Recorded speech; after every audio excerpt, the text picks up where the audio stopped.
Bonjour Evelyne, aujourd'hui on se penche sur 6 marchés de la construction en Afrique. On va regarder le Maroc, le Sénégal, la Côte d'Ivoire, le Cameroun, la Tunisie et l'Algérie. On s'appuie sur une analyse assez détaillée d'API Export, faite pour une entreprise, Caillebotis Diamond. Eux, ils sont spécialistes des caillebotis, ces grilles métalliques qu'on voit dans l'industrie, le bâtiment. Et l'idée, c'est de voir où sont les vraies opportunités pour eux. Alors, par où commencer? Quels sont les marchés les plus porteurs? Exactement. L'étude a vraiment passé au crible la taille des marchés, leur croissance, les grands projets bien sûr, la concurrence sur place et les débouchés pour les caillebotis spécifiquement. Et bon, il y a 3 pays qui ressortent assez clairement. D'accord. Commençons par le Maroc alors. L'analyse semble vraiment miser dessus, surtout avec la Cannes 2025 et puis la Coupe du Monde 2030. J'imagine que ça doit créer un sacré appel d'air pour la construction. Ah oui, tout à fait. Le Maroc, c'est déjà un marché où le caillebotis est connu, utilisé. Il y a des acteurs locaux, Sofil, Deza Caillebotis sont cités, mais la présence étrangère directe, elle, reste modérée, d'après ce que dit l'étude.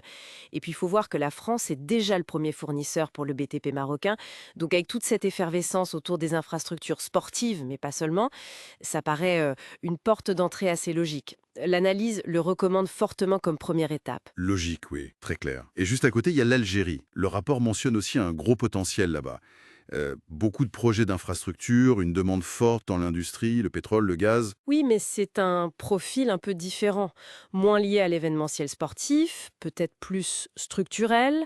C'est axé sur la modernisation des infrastructures, le développement industriel hors hydrocarbures, qui progresse d'ailleurs, plus 4,2% en 2024. Le besoin, il est là. La concurrence locale existe, Belma Steel, Steel Trans, mais l'étude la juge moins spécialisée justement que Caillé-Botis Diman. Par contre, le bémol qui est soulevé, c'est la complexité administrative et peut-être une certaine sensibilité géopolitique pour une entreprise française. Je vois. Donc oui, opportunité majeure, mais qui demande peut-être un peu plus de doigté, de préparation. D'accord. On sent bien la nuance. Et troisième pays recommandé, c'est le Cameroun. Là, ce qui est mis en avant, c'est une croissance du BTP très forte. On parle de 7,4% par an. Et des gros projets comme la centrale de Nachtigal, le port de Créby. Mais il y a aussi cette histoire de baisse des prix de l'acier et du béton. Qu'est-ce que ça implique? Ah oui, ça c'est intéressant. Pour un fabricant comme Caillebotis Diamond, c'est une donnée clé. Ça ouvre la perspective, à plus long terme, d'une production locale. Ça la rend plus réaliste économiquement. Le marché camerounais, lui, il est vu comme moins mature. La concurrence directe sur le caillebotis semble plus limitée.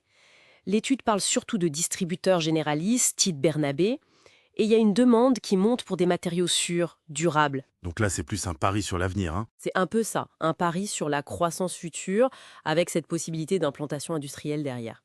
Très intéressant.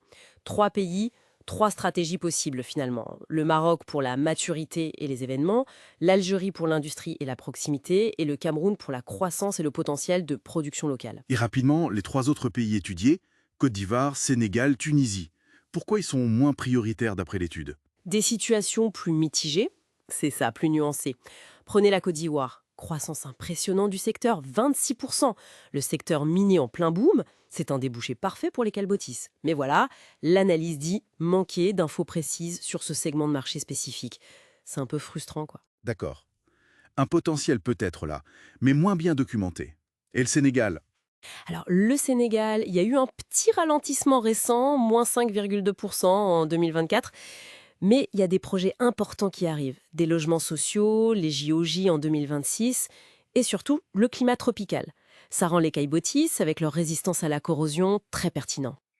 Peut-être que là, il faut plus faire de la pédagogie sur le produit lui-même, l'évangéliser, comme on dit. Je vois. Et la Tunisie? La Tunisie, beaucoup de projets sur le papier, mais l'étude pointe de vrais problèmes de financement.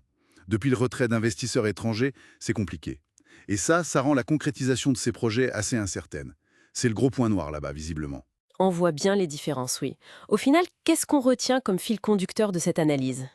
Ce qui est frappant, c'est vraiment le rôle moteur des grands projets, que ce soit sportif, énergétique, industriel, transport. Ce sont eux qui tirent la demande pour des produits techniques comme les caillebotis. Et puis, L'importance de bien cerner la concurrence locale. Elle varie énormément d'un pays à l'autre. Et enfin, l'adaptation. S'adapter aux conditions locales, comme la corrosion près des côtes, c'est un facteur clé mentionné pour se différencier. Donc, si on essaie de résumer cette exploration basée sur le rapport API-Export, le trio Maroc, Algérie, Cameroun semble offrir les pistes les plus stratégiques pour une première implantation. Chacun avec ses avantages, ses défis propres. C'est la conclusion principale, oui. Mais pour aller un peu plus loin, une réflexion qui pourrait être intéressante, c'est de se demander comment les difficultés qu'on a vues dans les marchés secondaires, je pense aux problèmes de financement en Tunisie, aux besoins de pédagogie au Sénégal, ou même au manque de données précises en Côte d'Ivoire. Comment tout ça peut, peut-être paradoxalement, aider à affiner la stratégie globale? Ah oui, ben oui. Anticiper ce genre de défi, même dans les pays jugés prioritaires, ça pourrait bien être une des clés pour réussir son implantation sur le long terme en Afrique. C'est une piste de réflexion, quoi.